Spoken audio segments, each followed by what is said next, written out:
So my family plays cribbage. There's no money. There's no family crest. There's a deck of cards. A board divided into 4 streets and a card table. A card table is anything with a flat surface and trash talk. These are our heirlooms. So my granddad, he used to lean across the card table, push his finger hard onto the deck and say, "Whatever you put down, I'm going to score on it." I always believed him. When I was 18, I finally beat him in a game.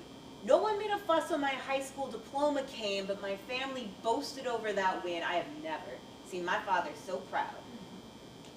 Now, beating your opponent by a full street is called a skunk. And as if losing wasn't bad enough, we all taunt each other. Do you smell that? At my house, winners get bragging rights and losers do push-ups. So learning the game meant sore arms and rug burns on my hands. But hey, if you want to play with the adults, you better act like one. Hardest thing I've ever done is act like an adult. But the best thing is beating them by a full street. Skunks are immortal.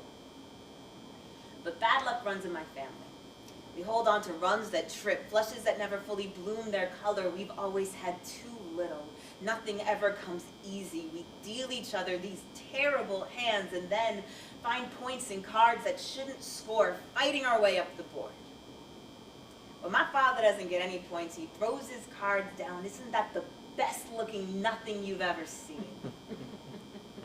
And when I don't get any points, hold on.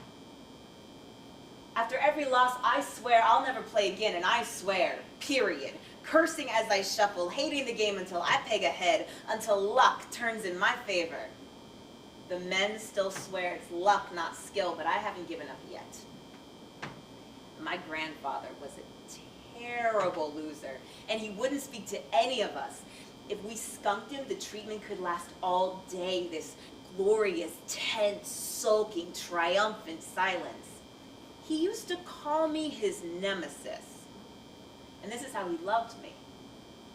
So when my grandfather was dying, I flew to California for one final game of cribbage to see if I couldn't get the best of him one last time.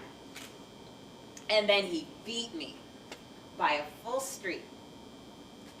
And when it was time to say goodbye, I hugged my granddad, and he looked me right in the eyes and he said, "Adrienne, I can smell that skunk all over you."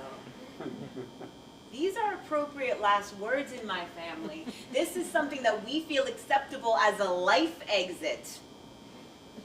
And it wasn't until years later, it wasn't until he had been gone for so long that I realized that what he was trying to say to me was that he sensed the loss.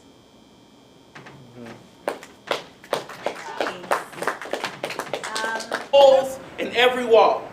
There are holes in every kid. How come the ghetto gotta be like this? Keep your trifling ways. I'm done with that, eating phytoplankton and riboflavin. Used to have my cocaine.